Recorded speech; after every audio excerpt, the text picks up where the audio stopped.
एक लड़की थी, पहेली सी। टाइपिंग कोचिंग सेंटर में विजय का पहला दिन था। वह अपनी सीट पर बैठा टाइप सीखने के लिए नियमावली पुस्तिका पढ़ रहा था। तभी उसकी निगाह अपने केबिन के गेट की तरफ गई। कजरारे नैनों वाली एक सांवली लड़की उसकी केबिन में आ रही थी। लड़की उसकी बगल वाली सीट पर आकर बैठ गई, टाइपराइटर को ठीक किया और टाइप करने में मशगूल हो गई। विजय का मन टाइप करने में नहीं लगा।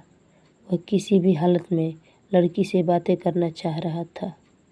वह टाइपराइटर पर कागज़ लगाकर बैठ गया और लड़की को देखने लगा।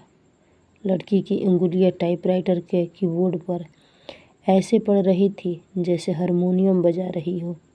क्या देख रहे हो? थोड़ी देर बाद लड़की गुस्से से बोली, आपको टाइप करते हुए देख रहा हूँ। यहाँ क्या करने आए हो? टाइप सीखने। ऐसे सीखोगे? लड़की के स्वर में तल्खी बरकरार थी।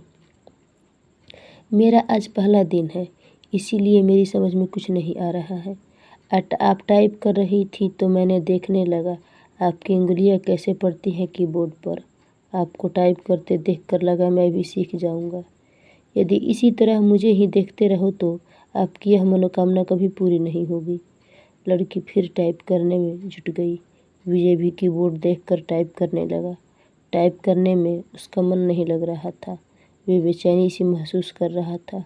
10 मिनट बाद ही उसने टाइपराइटर का रिबन फंसा दिया।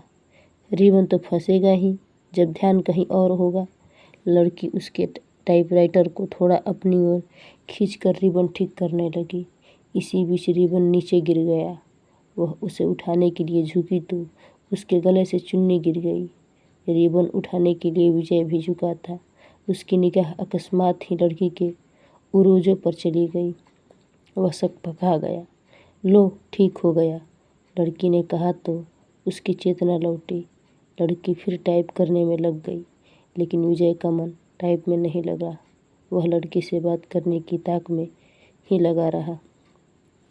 मन नहीं लग रहा है? अचानक लड़की ने उससे पूछा तो बाछें खिल गई। लगता है किसी भी नहीं पाऊंगा। आसार तो कुछ ऐसे ही दिखते हैं। आपका नाम? विजय ने बात को बढ़ाने के लिए सवाल कर दिया। सरिता। अच्छा नाम है, लेकिन मुझे इस नाम से नफरत है। क्यों? कोई एक कारण तो हो, बताइए। यह कहते हुए सरिता अपनी सीट से उठी और पर्स कंधे पर टांगते हुए केबिन से बाहर निकल गई। विजय उसे जाते हुए देख रहा। उसके जाने के बाद उसने टाइपराइटर पर नज़र डाली। टाइपराइटर उसे उदास लगा और दुनिया बदल गई सी। दिन से विजय हवा में उड़ने लगा। रातों को छत पर घूमने लगा, तारे गिनता और उनसे बातें करता। चांदनी रात में बैठकर कविताएं लिखता। गर्मी की धूप उसे गुनगुनी लगने लगी। दुनिया गुलाबी हो गई तो जिंदगी गुलाब का फूल। आंखों से नींद गायब हो गई।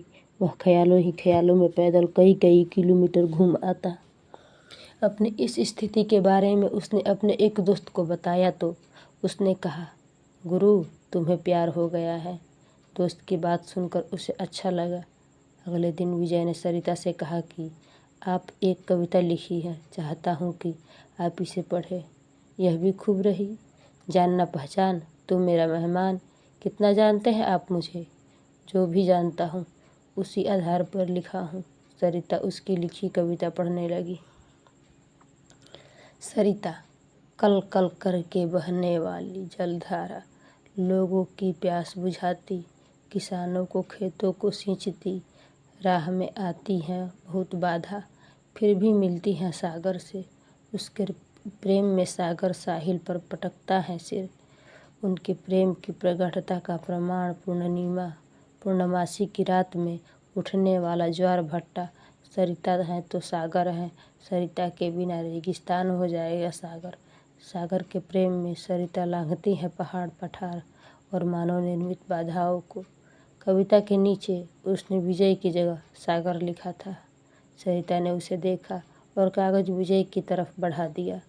विजय ने कहा कि मैं चाहता हूँ कि आप इसे टाइप कर दें, इसे छापने के लिए भेजना है।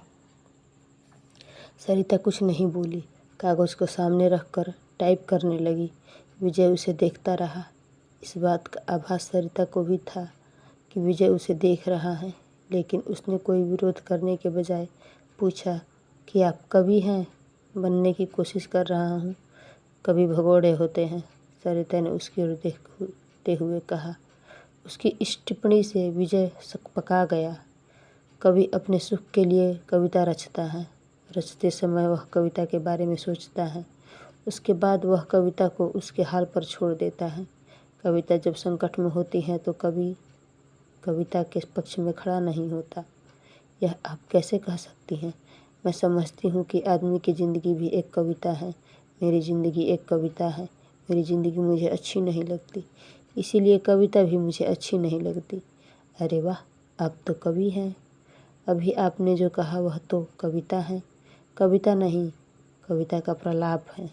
उसकी वेदना जो उस कवि के कारण उपजी है जिसने मेरी ज़िंदगी की रचना की। इतना कहकर सरिता केबिन से बाहर चली गई। कैसी हैं यह? विजय ने सरिता के टाइपराइटर को देखा। लगा जैसे टाइपराइटर किसी शोक गीत की रचना में मशगूल हैं। प्यार की खुशबू आज उन्होंने बातें अधिक की। उनके वार्तालाप को देखकर टाइपिंग इंस्टीट्यूट चलाने वाली मैडम ने उनके पास आकर कहा कि आजकल तो तुम काफ़ी खुश हो सरिता। बदले में सरिता केवल मुस्कुराई। विजय भी मुस्कुराया। तो क्या मेरे प्यार की गंध इसे भी लग गई? अगले दिन सरिता जब इंस्टीट्यूट आई तो काफ़ी सजी धजी थी। नया गुलाबी सूट पहनी थी। बालों का स्टाइल बदला हुआ था। विजय को सरिता का यह बदला रूप अच्छा लगा। वह अपने भावनाओं को दबा नहीं पाया। बोला, काफ़ी सुंदर लग रही हो। जवाब में जब सरिता ने मुस्कुराते हुए थैंक यू का फूल जब उसकी तरफ फेंका तो उसकी इच्छा हुई कि वह खड़ा होकर नाचने लगे और ज़ोर ज़ोर से चिल्लाए कि उसे सरिता से प्यार हो गया है। ग्रह नक्षत्रों की चाल आदमी जब निराशा होता है तो या फिर लक्ष्य के प्रति उसकी स्थितियां साफ नहीं होती हैं तो वह धर्म और ज्योतिषी की शरण में चला जाता है। विजय की भी हालत कुछ ऐसी ही थी। वह सरिता को चाहने लगा था, लेकिन सरिता भी उसे चाहती है यह स्पष्ट नहीं था। वह अपनी बेरोजगारी से भी परेशान था। घर वाले शादी के लिए अलग से दबाव डाल रहे थे। लिहाजा एक दिन वह ज्योतिषी के पास चला गया नौकरी पाने के लिए। वह ज्योतिषी नए नुस्खे पूछता रहता। उसने सोचा कि प्रेम पाने के लिए भी ग्रह नक्षत्रों की चाल जान ली जाए। नौकरी के लिए तो ज्योतिषी कभी कहता है कि आपकी कुंडली में काल सर्प दोष है जो आपके शुभ कार्य में बाधक है। इसकी शांति के लिए घर में मोर पंख रखे और प्रतिदिन उसे 2-3 बार अपने शरीर पर घुमाए। सोमवार के दिन चांदी से बना सर्प का जोड़ा शिवलिंग पर चढ़ाएं। नित्य श्री गणेश जी की उपासना करें। धैर्यपूर्वक ऐसा करने पर ही रोजगार प्राप्ति की संभावना बनेगी। विजय ने अभी तक इसके बताए हर नुस्खे को आजमाया, लेकिन आज तक कोई भी संभावना नहीं बनी। शिकायत करने पर वह कह देता कि आप पर भाग्य ये शुक्र की महादशा चल रही है। शुक्र के बलवर्धन के लिए शुक्रवार के दिन 5.5 रति का ओपल चांदी में जड़वा कर दाहिनी मध्यमा में धारण करें। पंडित जी, मेरी कुंडली में प्रेम है कि नहीं? है ना? बहुत है। कुंडली पर सरसरी नजर डालते हुए ज्योतिषी ने कहा। प्रेम विवाह का योग है लेकिन कुछ बाधाएं। प्रेम विवाह में क्या लफड़ा है? आप पर शुक्र की महादशा चल रही है जो अशुभ लाभप्रद है। गोचर में भी आपकी राशि पर शनि की 7.5 चल रही है। शनि शांति के लिए प्रत्येक शनिवार कुत्ते को सरसों के तेल से बना मीठा पराठा खिलाएं। ग्रह शांति के उपरांत ही प्रेम में सफलता की संभावना बन सकती है। सब ढकोसला है। इतने दिनों से आप एक नौकरी के लिए मुझसे क्या क्या नहीं करवाते रहे। मिली नौकरी? साला चपरासी भी कोई रखने को तैयार नहीं। भन्नाता हुआ विजय ज्योतिषी के कमरे से निकल गया। घर पहुंचते ही मम्मी ने कहने लगी, तुम्हारे पिता ने लड़की पसंद कर ली है। उनके दोस्त की बेटी है, बीए करके नौकरी कर रही हैं। मैं क्या करूं? शादी कर लो। बिना नौकरी मिले यह नहीं हो पाएगा। फिर तो पूरी ज़िंदगी कुंवारे ही रह जाओगे। बीवी की कमाई खाने से तो कुंवारा रहना ही अच्छा है। कहते हुए विजय अपने कमरे में चला गया। ज़िंदगी आसान नहीं। 1 सप्ताह तक सरिता टाइपिंग स्कूल नहीं आई। विजय रोज़ आता रहा और निराश होकर वापस घर जाता रहा। 8वें दिन सरिता के आते ही वह पूछ बैठा कि 1 सप्ताह आई नहीं, जिंदगी में बहुत दिक्कतें हैं। कहते हुए सरिता अपनी सीट पर बैठ गई। क्या हो गया? मेरी बहन जो बीए कर रही हैं किसी लड़के के साथ चली गई। दोनों बिना शादी के ही एक साथ रह रहे हैं। ऐसा क्यों किया? उसका कहना है कि यदि वह ऐसा ना करती तो उसकी शादी ही नहीं हो पाती। मतलब हमारे घर के आर्थिक हालात। इतना कहकर सरिता चुप हो गई। मुझे नहीं लगता कि आपकी बहन ने गलत किया है। आज की युवा पीढ़ी विद्रोही हो गई है। वह परंपराओं को तोड़कर नई नैतिकता गढ़ रही है। समय के साथ सब ठीक हो जाएगा। पर माँ तो नहीं समझती। हाँ, उनके लिए समझाना थोड़ा मुश्किल है, लेकिन आजकल सब चलता है। हमारा समाज बदल रहा है। बिना शादी के एक साथ रहना पश्चिमी परंपरा है, लेकिन अब ऐसा हमारे यहाँ भी होने लगा है। हाँ, बैठकर सपनों के राजकुमार का इंतज़ार करने से तो बेहतर ही है ना कि जो हाथ थाम ले उसके साथ चल दिए जाए, चाहे 4 दिन ही सही। जिंदगी में बाहर तो आएगी। विजय को लगा कि कह दे कि फिर तुम मेरे साथ क्यों नहीं चली जाती, हम शादी कर लेते हैं, पर वह कह नहीं पाया। जानते हो, मेरी एक बहन 12वीं में पढ़ रही है। उसका भी एक लड़के से प्रेम चल रहा है। वे दोनों एक दूसरे से शादी करने को तैयार हैं। अगले साल बालिग होते ही शादी कर लेंगे। विजय के मन में आया कि कह दे कि अच्छा ही है, वह अपने आप वर खोज ले तो तुम्हें परेशानी नहीं होगी। वैसे भी 5,000 रुपये की नौकरी में तुम कौन सा राजकुमार उन्हें दे दोगी। अच्छा है ही कि वह अपने अपने प्रेमियों के साथ भाग जाए। बातों बातों में एक दिन सरिता ने उसे बताया था कि उसके पिता की मृत्यु हो चुकी है और वह 3 बहन है। उसका कोई भाई नहीं है। बहनों में वही सबसे बड़ी है। वह एक ऑफिस में काम करती है और उसे 5,000 रुपये मासिक वेतन मिलता है। दूसरी जगह काम पाने के लिए टाइपिंग सीख रही हैं।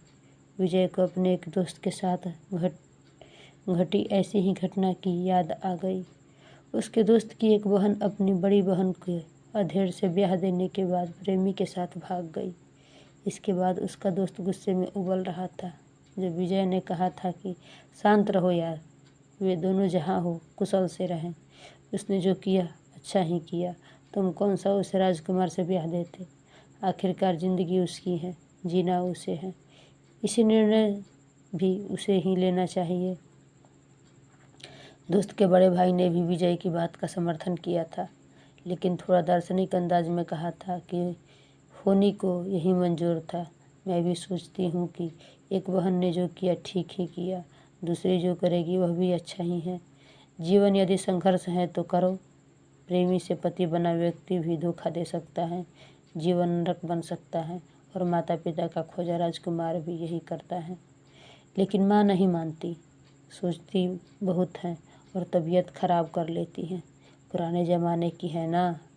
हद तो हो गई कि वह मुझसे कहने लगी कि तू भी किसी के साथ भाग जा। मैं उन्हें इस हाल में छोड़कर किसके साथ। रो पड़ी सरिता। विजय की समझ में नहीं आया कि वह क्या कहे और क्या करे। स्थिति को सरिता समझ गई तो खुद पर काबू किया और फिर से टाइप करने लगी। 10 मिनट बाद सरिता उठी और बिना बोले ही चली गई। विजय की इच्छा हुई कि वह उसके पीछे पीछे चला जाए, लेकिन वह बैठा रहा और उसे जाते देखता रहा। मूसलाधार बारिश में बिजली का गिरना, आसमान में काले बादल घिर आए थे। इस कारण परिवेश में अंधेरा पसर गया था। रह रह कर आसमान में बिजली चमकती और बादल गरजते। ऐसे मौसम में भी विजय टाइपिंग स्कूल जाने के लिए तैयार था। वह सरिता से मिलना चाहता था। जब वह घर से निकला तो बूंदाबूंदी शुरू हो चुकी थी। फिर भी वह तेजी कदमों से टाइपिंग स्कूल की तरफ बढ़ने लगा। कुछ ही दूर गया होगा कि बारिश तेज हो गई। सड़क पर चल रहे लोग भागकर किसी छांव में खड़े हो गए, पर वह अपनी मस्ती में भीगता हुआ चलता रहा। इंस्टीट्यूट पहुंचकर उसे पता चला कि सरिता नहीं आई है। इतनी बारिश में आने की क्या ज़रूरत थी? मैडम ने विजय से कहा, आप नहीं समझेंगी, सब समझती हूँ, लेकिन अब सरिता यहाँ कभी नहीं आएगी। क्यों? आपको कैसे पता?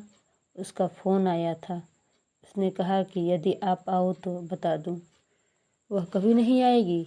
विजय की आवाज़ किसी कुएं में से आती लगी। विजय टाइपिंग स्कूल से बाहर आया। बाहर मूसलाधार बारिश हो रही थी। जैसे ही उसने नीचे की ओर कदम रखा, जोर से बिजली चमकी और बादल गरजने लगा। विजय संज्ञान शून्य सा भीगता हुआ घर की तरफ चल पड़ा।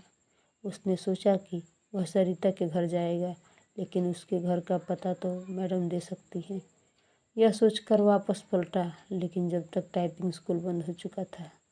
भीगते हुए घर पहुंचा, तब तक उसका शरीर बुखार से तपने लगा। लगभग 15 दिन वह चारपाई पर पड़ा रहा। जब कुछ ठीक हुआ तो 20वें दिन टाइपिंग स्कूल पहुंचा। मैडम नहीं मिली। यह सिलसिला 15 दिनों तक चला। 16वें दिन उसे मैडम मिली। उसे देखते ही बोल पड़ी कि काफ़ी कमज़ोर हो गए हो। उस दिन बारिश में भीगा तो बीमार हो गया। विजय ने मैडम से सरिता के घर का पता मांगा तो उसने एक कागज़ पर लिखा और विजय को थमा दिया। मैडम को धन्यवाद बोलकर विजय चल पड़ा। वह आज ही सरिता से मिलना चाहता था। जब वह मैडम के दिए पते पर पहुंचा तो वहां ताला लगा था। पड़ोसियों से पूछने पर पता चला कि सरिता यहीं रहती थी, लेकिन अब वह मकान बेचकर चली गई हैं। कई लोगों से पूछने के बाद भी विजय को उसका नया पता नहीं मिला। निराश होकर वह घर लौट आया। सरिता के इस व्यवहार से उसे काफ़ी धक्का लगा। उसे कुछ समझ नहीं आ रहा था कि सरिता ने ऐसा क्यों किया। वह सरिता की याद में कविताएं लिखने लगा। एक दिन उसने एक सपना देखा और उसके भावों को कविता के रूप में कागज़ पर लिखा। सरिता निकली अपने उद्गम स्थल से, सागर की चाह में चली दुर्गति से। सामने आ गया पहाड़, टकराने के बाद बदल लिया अपना मार्ग।